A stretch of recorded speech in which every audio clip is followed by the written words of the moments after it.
The following program may contain coarse language, violence, nudity, mature subject matter, or scenes which may not be suitable for all viewers. Viewer discretion is advised.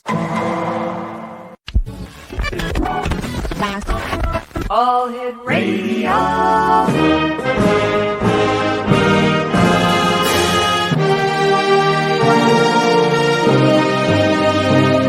Welcome to the X Zone, a place where fact is fiction and fiction is reality. Now, here's your host, Rob McConnell.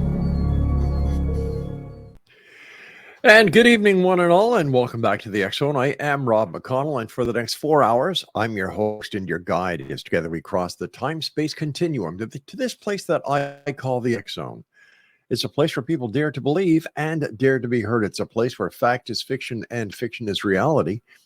The X Zone comes to you Monday through Friday from 10 p.m. Eastern until 2 a.m. Eastern, right here on the X Zone Broadcast Network, Talkstar Radio Network, Mutual Broadcast Network, and Channel 54 on Simul TV.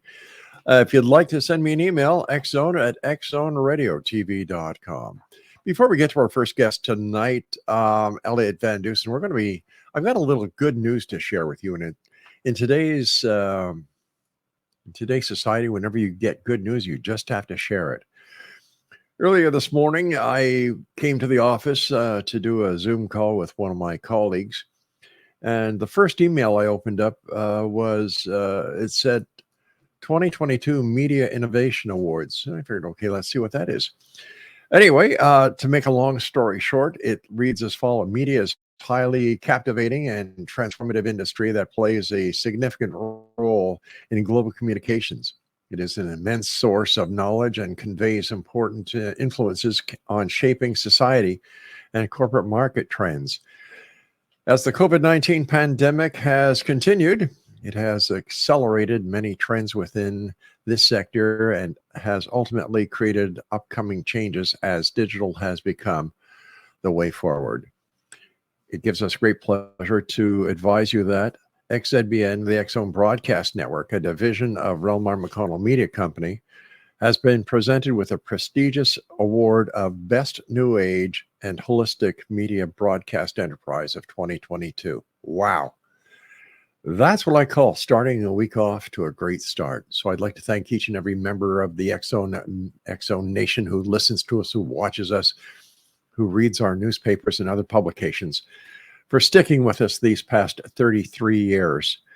And it's because of each and every one of you that we won this award. And all I can say is thank you from the bottom of my heart. Wow. X Zone Nation, my guest this hour is a gentleman all the way from Sydney, Nova Scotia. His name is Elliott Van Dusen, a former member of the Royal Canadian Mounted Police. And Elliott, thank you very much for joining us, and thank you for your service on our federal law enforcement agency. Well, thank you very much, Rob, and thank you for having me on the show. It has. I'm glad you said that you've been on the air for 33 years because the last time I talked to you, I was probably 17 years old back in 97, 98. And when I got your message, I was happy to see that the X Zone is still going and still going strong, obviously. So congratulations on your recent award. Thank you so much. It means a lot coming from a fellow Canadian. And, Nova Scotia is pretty famous when it comes to the paranormal. Shag Harbor, the UFO event. And I had the pleasure of talking to, I can't remember his name right off the top of my head, but we talked about spooky and paranormal Nova Scotia once, and it was great. A lot of things happening down in Nova Scotia. But tell our listeners who may not have been with us in 1997 how you got involved in the paranormal and how it has affected your life. For sure. I always credit Unsolved Mysteries for getting me into the paranormal. And the reason for that is I always wanted to be a police officer. And when I would watch Unsolved Mysteries, a lot of the cases would be cold cases or homicide cases. Yeah. And I had an interest in homicide. I knew that I wanted to be a homicide detective at some point. But then every once in a while they'd show like a ghost episode or a UFO episode. And I also found that extremely fascinating. And then a couple years went by. I think X-Files came out in 1993. I never saw it until 1997, but I thought that was really cool to see two law enforcement people investigating the paranormal. So then I created my own organization called Paranormal Phenomena Research and Investigation to start to kind of investigate, strange cases and happenings. I moved to Halifax, and there was a parapsychologist teaching at the Nova Scotia Community College. So I had enrolled in a couple of courses there, and kind of started my formal training in parapsychology. And then I got invited to his organization, which was called at the time the Center for Parapsychological Studies in Canada. So there I got some field investigation experience and kind of continued my education in parapsychology. Went on to do diploma through Stratford Career Institute. Went to St. Mary's University, did a Bachelor of Arts in criminology. Then I got recruited by the RCMP. Went to Regina, did my 6 months training, and then I got posted to British Columbia. I learned fairly quickly after joining the police that you don't talk about this type of thing, at least in the RCMP anyway. Like my childhood hero Fox Mulder, I received a lot of criticism, so I could relate to the character very, very much so. And then I kind of stepped aside from things publicly then and just kind of did it privately and from the corner of my desk, and continued taking courses and educating myself in parapsychology. And then about a couple years ago, I decided I knew I was going to medically retire soon, and decided to come back out and started doing podcasts and educational awareness, things like that, and got right back into it. Now I'm fully retired, and this is pretty much all I do is paranormal investigations and research. One ex-cop to another ex-cop. Do you miss it? I miss aspects of it for sure. Yeah. Yeah. Luckily, I was able to get on homicide fairly early in my career, because I joined in 2005 and I got to homicide in 2010. So, I had 5 years service by the time I went to Yeah. homicide, and I ended up spending 9 years doing major crime investigations and loved it. I just love those big cases. And, certainly when I read about things in the newspaper, I often think about the investigative process, You're and, right. I do miss that part for sure. Now, were you posted in British Columbia all that time? No, I spent 3 years in Penticton, British Columbia, which is home to the alleged lake monster, Ogopogo. Ogopogo? Yeah. Yep. Never saw him. I often on night shifts would cruise around the lake and go to sites where it had been reported to have been seen, but didn't see anything. Then I went to Yellowknife, Northwest Territories, and there was an interesting UFO sighting while I was up there. It happened in a little community called Delaney, and I was on a plainclothes unit at the time. I don't think it was major crimes yet. I think it was general investigation section, but I had heard the story about this UFO sighting over the dump, and it had multiple witnesses and things like that. So next thing I know, the next day they flew the members into Yellowknife to be interviewed by upper management. And then later on, I ended up writing a book with that UFO story in it. And the one thing that I was interested in that I didn't know at the time is after they had flown them into Yellowknife and debriefed them on the UFO sighting, CSIS, I guess, our Canadian Security Intelligence Service, sent an agent up to Yellowknife as well to look into it, which would be for our American listeners, basically the equivalent of the CIA. So, very, very interesting UFO case while I was up there. And then I got transferred to Chester, Nova Scotia, came home, and did a couple of years down in Chester. Then I got promoted to Corporal downtown Halifax, where, again, I went on the major crime unit. Wow. And here you are, back investigating the strange, the weird, the bizarre with Certainly am. PPRI.net. Yes. While you were in BC, any hints of Bigfoot or Sasquatch? No, had no reports of that. No, at all. You'd hear about UFO sightings for sure. Mhm. But yeah, didn't see any UFOs. Didn't come across Ogopogo. Didn't have any calls about Bigfoot or anything. But when I was in Yellowknife, a guy I worked with had found out that I was interested in the paranormal, and he shared his experience with me in a small community called Wati. It's about a 45-minute flight from Yellowknife to Wati, and there they believe that there's a Bushman, which is basically Mm. the description of a Bigfoot that lives in that community and is responsible for missing bush camp workers and missing children. Um, Wow.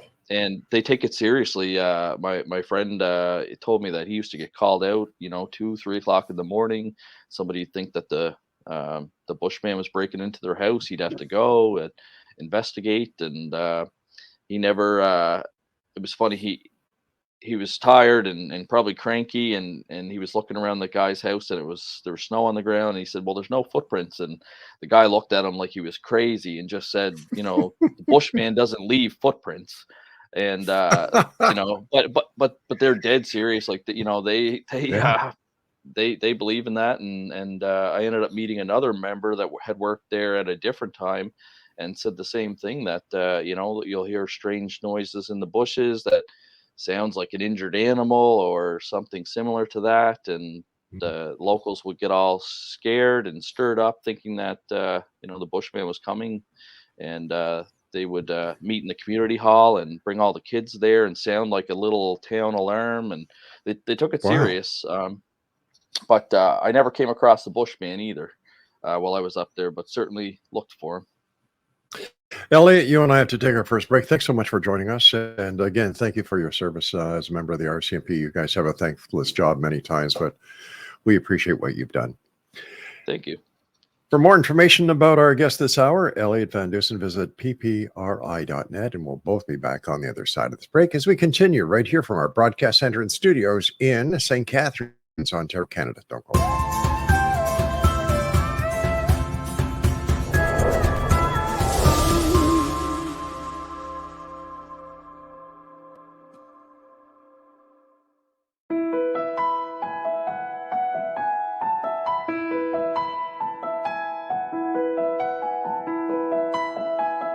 Beautiful Mind Coffee is delicious coffee your brain will love. Made with ethically sourced 100% Arabica coffee grown in the volcanic soil of the Tolima, Colombia region, Beautiful Mind Coffee is roasted and ground in small batches to ensure each bag contains a wonderful full-bodied artisan coffee. Beautiful Mind Coffee contains herbal ingredients to aid in boosting your daily mental clarity and focus.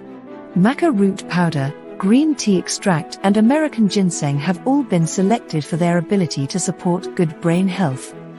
Taking care of your brain's health now can help delay or prevent the onset of cognitive dysfunction, including dementia, Alzheimer's, and more general memory loss as you get older, just by enjoying the delicious flavor of our roasted coffee and herbal ingredients found exclusively in Beautiful Mind Coffee. For more information on Beautiful Mind Coffee, visit us online at www.beautifulmindcoffee.ca. Beautiful Mind Coffee is now available at amazon.ca.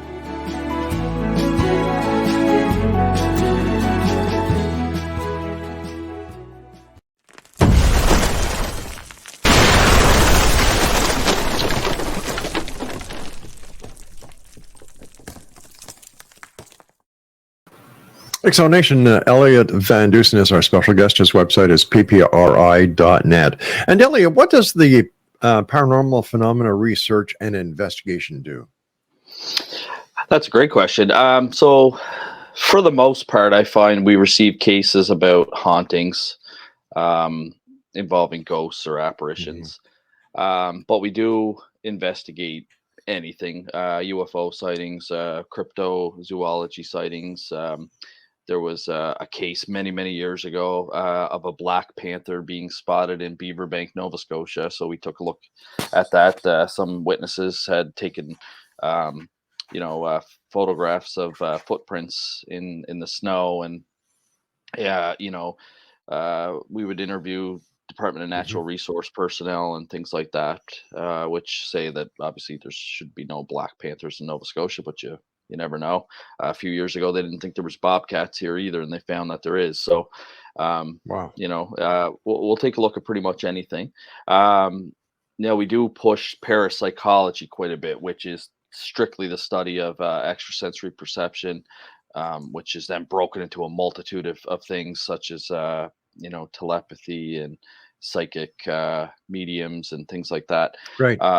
Then mind matter interaction or psychokinesis, which is the movement of objects by the mind, or Hmm. in poltergeist cases, recurrent spontaneous psychokinesis. And then the last one is my favorite part, which is survival. And of course, that includes out of body experiences, near death experiences, apparitional Ah, sightings, ghosts, all the fun stuff, I think. one thing that I really take my hat off to you for is number one, the work that you do investigating the paranormal, but more than that is that here you are, a trained police investigator with the credentials to say that you're an investigator. And I would only imagine that you apply the investigative techniques that you were taught how to use as a major crime investigator when coming to the paranormal. And in my opinion, this differs vastly from the majority of so-called paranormal investigators out there. Do you find that your police experience works in your advantage? It has definitely added to my skill sets for sure. I know Hmm. one thing I'm better at now than I was, back when I probably first talked to you at 17, 18 years old, is interview skills, because we get so much interview training. You get child interviewing. So Right. the ability to extract information from children, you got to be very careful not to be Hmm. prejudiced or influence them, and that comes in handy in reincarnation cases, for example. Also, just the investigator process, you learn to look at people's behavior, physical behavior, speech patterns, things like that, stuff that you might not pay attention to if you don't have that training. And even just the evidence. So I kind of like with PPRI. I have one of my researchers are developing kind of protocols, but one of the things that I want to implement is how we look after the evidence that we collect after an investigation. So in the Right. police world, there's the chain of custody, as you know, or Yeah. um, you have to follow that, because if you lose evidence or misplace evidence or leave evidence unattended for a while, things could happen Hmm. to it, which can then taint the whole case. So I started to implement things like that into paranormal investigation. So once the investigators submit their audio recorder, basically to like an exhibit custodian or one investigator at the end of the night, that investigator is then responsible for downloading all the data and then returning the devices to the investigator, so that you just have one person kind of dealing with all the physical evidence, the same as you would with the police in a crime scene.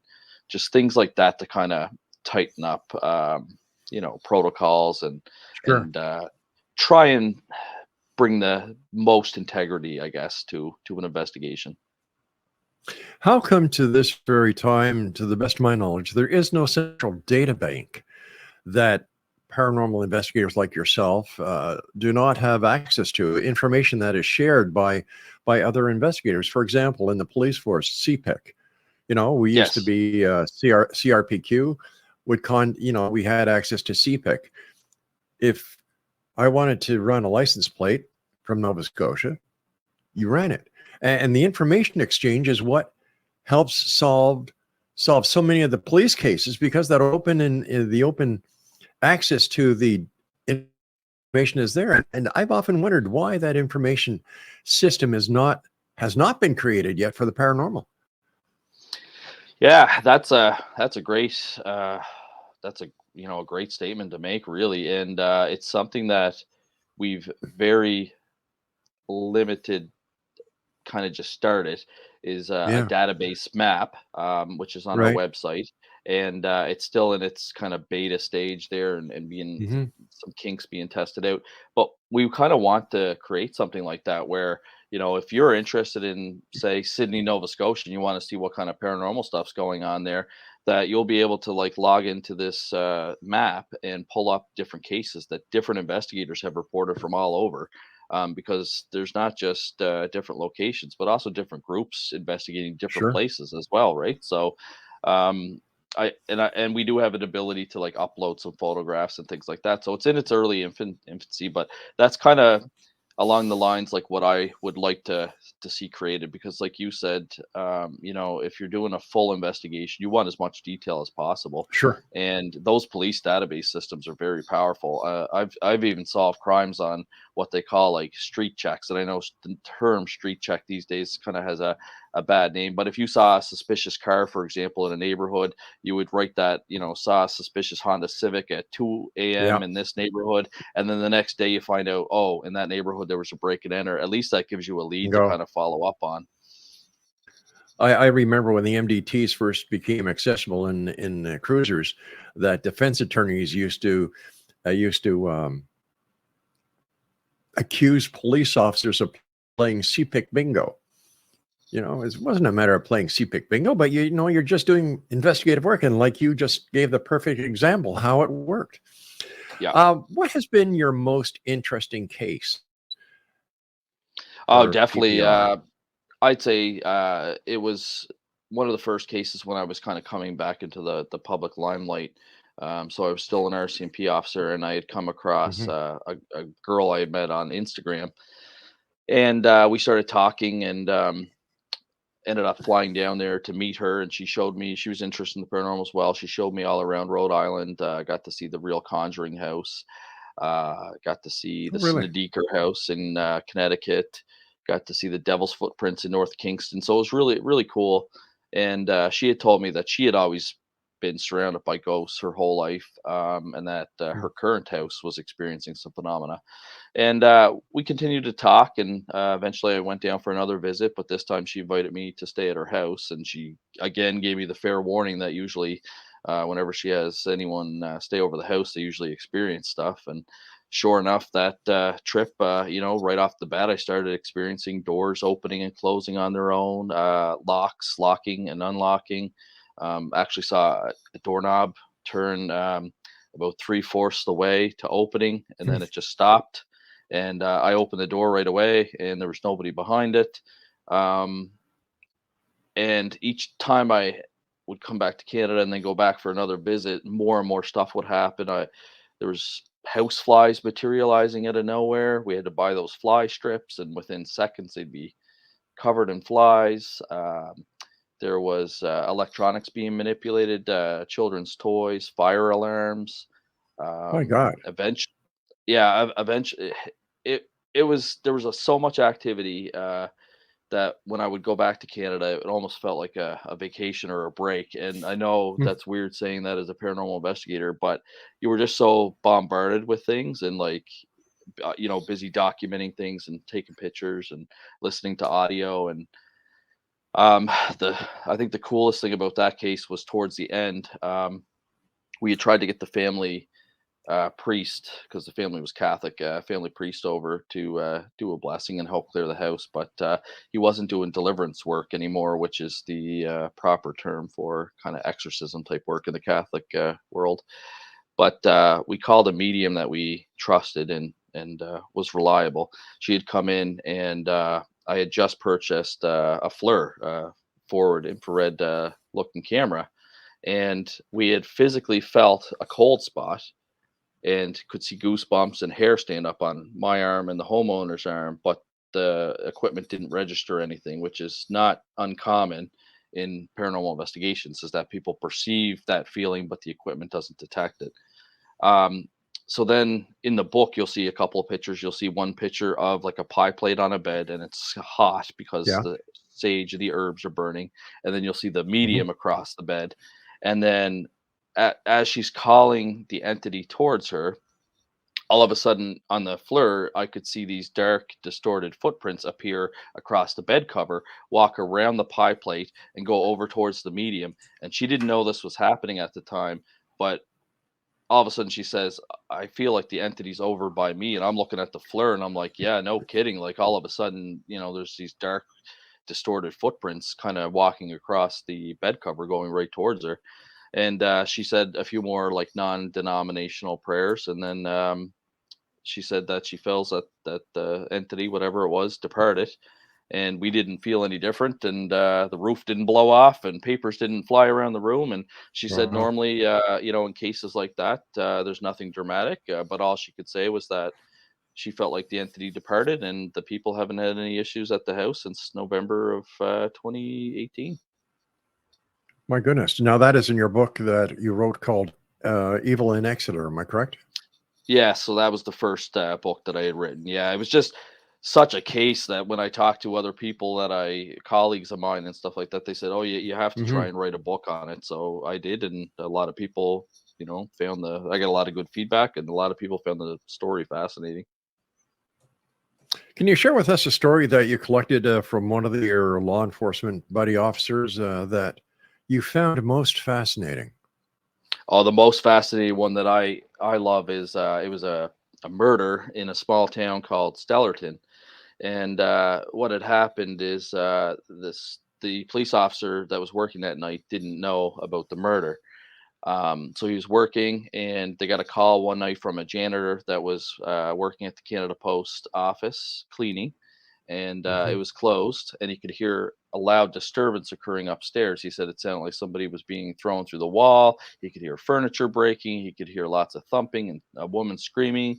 So he phoned the police, and it was actually faster for the police officer and his partner to run down the road to the scene than it was to drive, because it was only a couple buildings away from the police station. So they get there, and it's quiet at that point. So the janitor leads them upstairs to where there used to be apartments to rent, and points to the apartment that all the noise was coming from. And they open the door, and the police go in, and they're searching, and there's nothing in there. There's no furniture. There's no person. There's no broken items. The police officer actually had the idea to roll his flashlight on the floor, and he could see a fine layer of dust, and he could see only the footprints from him and his partner, and he could tell because they were police duty boots. So then they went outside and told the janitor this, and he's freaking out, thinking that the police think that he's lying. And he said, well, they must have went upstairs on the fire escape, and the officers went to the window where the fire escape was, but whoever had painted it before had done it so sloppy that it painted over the seal of the window. So it was actually sealed shut. So there was no way that anyone could have accessed the fire escape. And they went back to the office, wrote the report up. The next day around noon, the chief phoned him, woke him up out of bed, and asked him to, explain what happened. He told him the exact same story. And the chief kind of laughed and said, yeah, we got one other call like that before, but several years ago, there was actually a murder in that apartment, and a woman was murdered with a bread knife. So you could just imagine how painful and probably traumatic that would have been, and the type of residual energy that would have left in that place. The chief said that the second call that they had got about that was during the daytime. So that's the other interesting thing about that case is it would be hard to investigate, because one call came in at the nighttime, the other call came in during the daytime, and with residual type hauntings, they're described as like a video recording that just replays over and over again. Those ones are really hard to investigate unless you have like a specific time frame. And then of course, in this case, it can happen at any time. So, but I found that was probably one of the most fascinating ones that I had collected. Elliott, you and I have to take our break now. Please stand by. And Exonation, if you'd like to find out more about Elliott and the ppri.net, just go to their website, filled with great information. We'll be back on the other side of the short break as the X Zone continues with the early Rob McConnell from our broadcast center in St. Catharines, Ontario, Canada. Don't go away.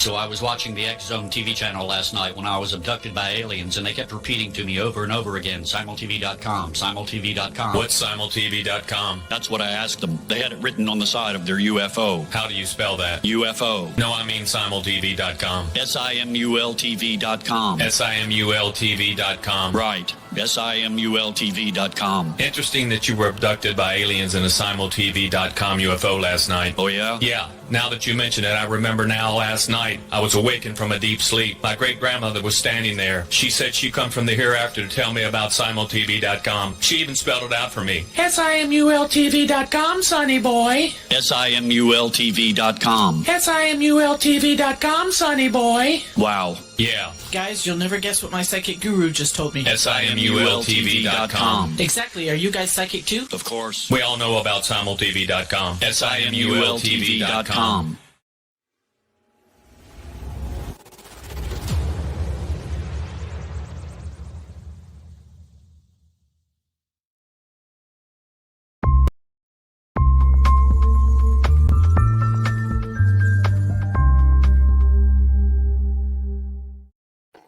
And we're back. Me and St. Catharines, our guest in Sydney, Nova Scotia. You might list the Canadian hour here on the X Zone. Elliott Van Dusen is a special guest. ppri.net is his website. I understand there's something important happening in 2023 in Halifax. Yes, we are in the paranormal. Yeah, we are in the process of planning the 2023 Halifax Paranormal Symposium. We do have some guest speakers already confirmed.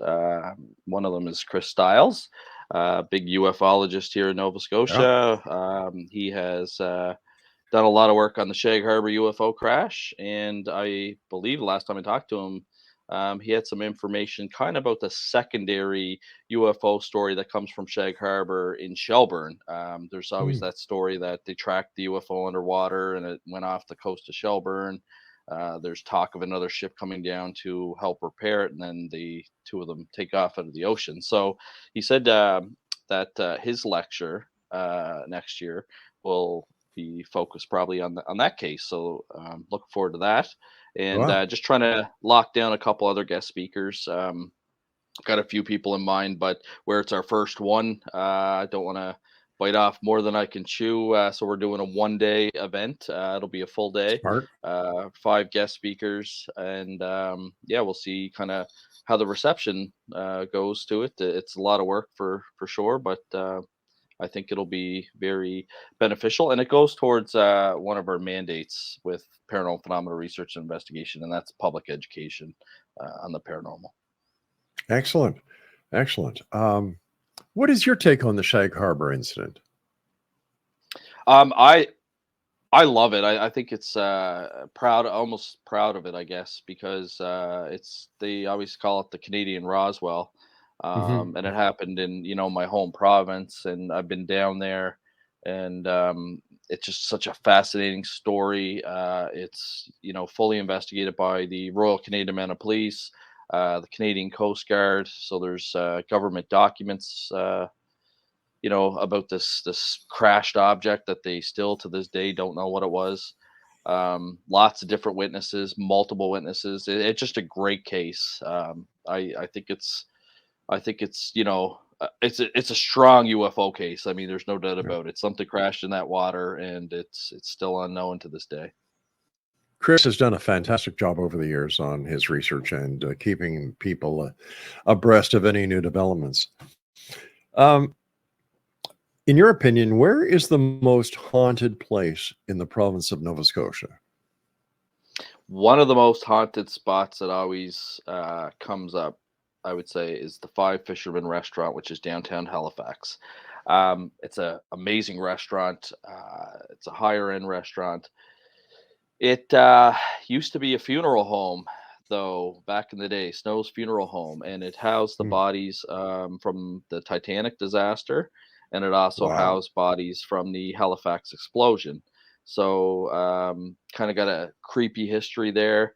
A lot of people say when they go to the bathroom, the men's bathroom, they run into a spirit that doesn't like people going there. There's been talk about feeling like a force trying to prevent you from going to the washroom.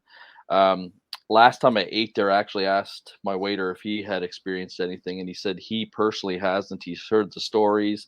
Said the bar staff will come in the morning and dishes will be broken and stools moved, tables rearranged. But he pointed to his friend that was bartending that night, And he said that his friend had a weird experience. He said one night after close, he was going to the offices, which is located on the floor above the restaurant. And all of a sudden, he could hear the sound of metal hit the floor.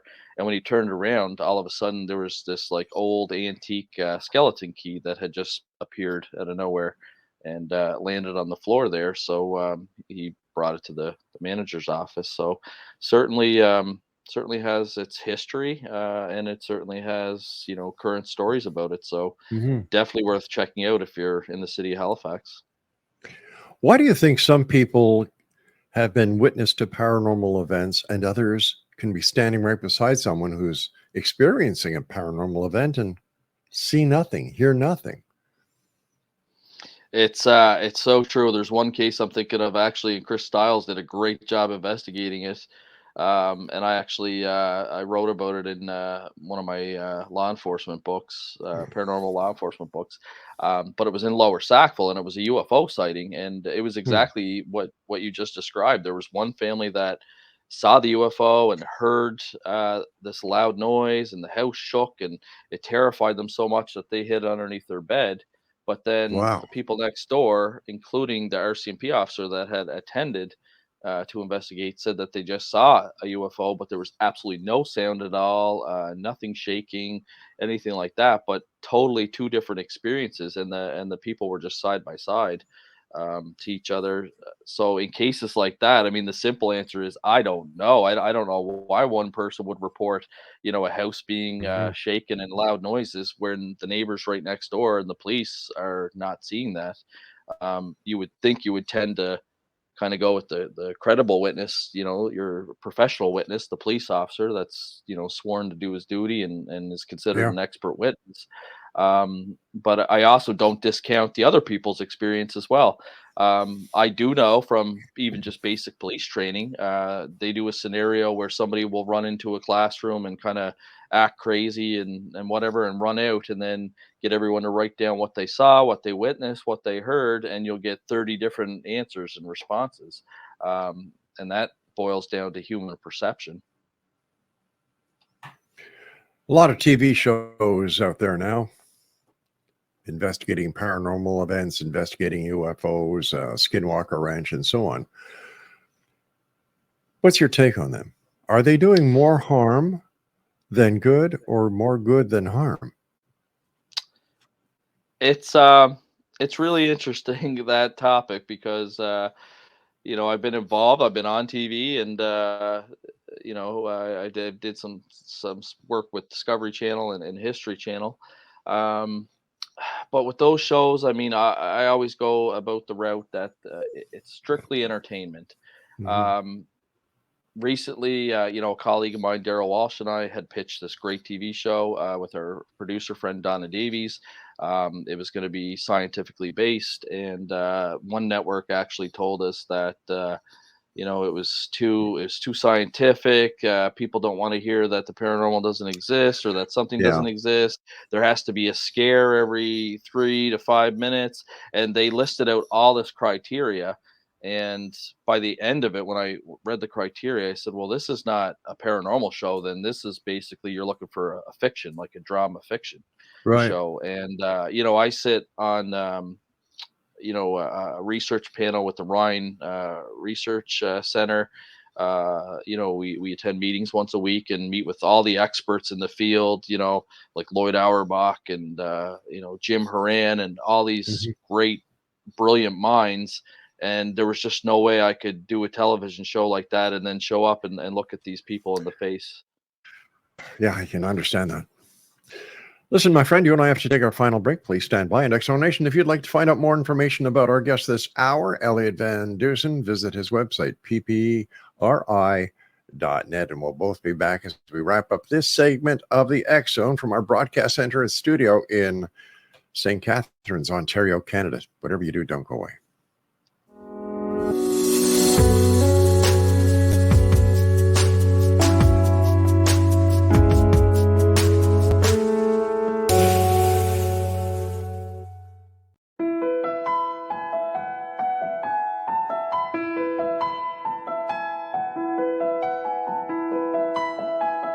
Beautiful Mind Coffee is delicious coffee your brain will love. Made with ethically sourced 100% Arabica coffee grown in the volcanic soil of the Tolima, Columbia region, Beautiful Mind Coffee is roasted and ground in small batches to ensure each bag contains a wonderful full-bodied artisan coffee. Beautiful Mind Coffee contains herbal ingredients to aid in boosting your daily mental clarity and focus. Maca root powder, green tea extract and American ginseng have all been selected for their ability to support good brain health. Taking care of your brain's health now can help delay or prevent the onset of cognitive dysfunction, including dementia, Alzheimer's, and more general memory loss as you get older just by enjoying the delicious flavor of our roasted coffee and herbal ingredients found exclusively in Beautiful Mind Coffee. For more information on Beautiful Mind Coffee, visit us online at www.beautifulmindcoffee.ca. Beautiful Mind Coffee is now available at amazon.ca.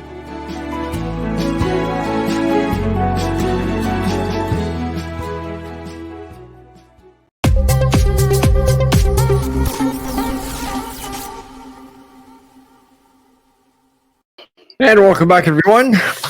Elliott Van Dusen in Sydney, Nova Scotia is our special guest.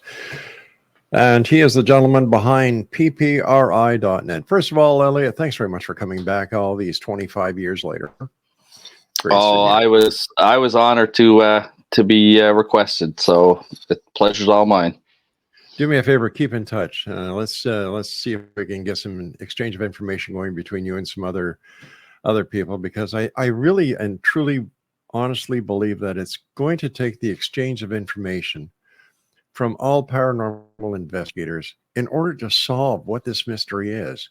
You know, it's just like taking a giant jigsaw, going to a giant table, and everybody who attends this table has a piece of the jigsaw puzzle. Working together, we can solve what this puzzle is. And I think that this is one of the major things that's lacking in paranormal and parapsychology right now is the open exchange of information, because everybody wants to be the person with the smoking gun. And unfortunately, I don't think that's going to happen. Yeah, absolutely. And I do know that they're just starting a movement called the Citizen Scientist. Jim Horan and his partner in crime there, Brian. They really push that, and that's exactly what they're trying to do, because you have all these other eyes and ears out there, you know, going to these scenes and collecting things, but there's kind of, like you said, still that old keep it close to your chest mentality. So they are trying to break that down, but I think it'll take some time. In fact, Brian Lath and Jim Horan and Cindy Little have a show on this network every Friday called Practical Parapsychology. I did not know that. I'll have to give it a listen. Yep. They're great people. They are. They truly are. And it's always a pleasure working with them. The time has come, my friend, when you and I have got to kind of start winding this down. But what are your final thoughts for the X-Zone Nation listening tonight? What would you like to share with them? Well, I mean, again, the big thing that I like to promote is education and parapsychology. Right now, probably your best, most reputable spot to take courses is through the Rhine Education Center. I usually take courses every semester because they offer new and different courses. So I love to keep on top of the latest and greatest information. So, you know, I think that reaching out and getting involved in the parapsychology education can really help you with your investigations. It just kind of sharpens your skills. And the other thing that I would pass along is all skill sets, whether you're a police officer like I was, or even I've got a member on my team that's an HVAC specialist. He installs heat pumps. So he's very good when it comes to like air currents and things like that at a place. So you just never know what skill could actually be useful in a paranormal investigation. Obviously, electricians, you know, if anyone's an electrician that's interested in the paranormal, you have a very valuable skill set. So I always push that, because a lot of people don't kind of think outside the box there on those types of things. Where can we send our listeners to buy your books? The best place and the fastest place, really, I find is Amazon .com or .ca. But Chapters also has it available online, and they can ship it to you. And any U.S. listeners, Barnes and Noble also has them online and can ship it as well. But I mean, Amazon seems to be the best and fastest way. And then obviously my contact information. You've been promoting that all night. You can find everything you need to know at ppri.net. You can send me an email, find out more about our organization, contribute a story to us if you want. Yeah. Elliott, I want you to take care of yourself, friend. The best to you and the other members of PPR. Keep in touch, and I'd like to hear how your event is going, and let us know what's going on. I definitely will, Rob. I'll keep you updated. It's been a pleasure talking to you again. Take care of yourself. You too. Take care. Exo Nation, if you'd like to find out more about our guest this hour, Elliott Van Dusen, visit his website at www.ppri.net. That's it for this hour. I will be back at the top of the hour as we continue here in the X Zone with yours truly, Rob McConnell, from our broadcast center and studio in where? Well, very simple. St. Catharines, Ontario, Canada. And once again, I would like to thank everybody who made it possible for the X Zone broadcast to be nominated to have been the best new age and holistic health media podcast enterprise of 2022. Again, our thanks. We'll be back at the top of the hour. Don't go.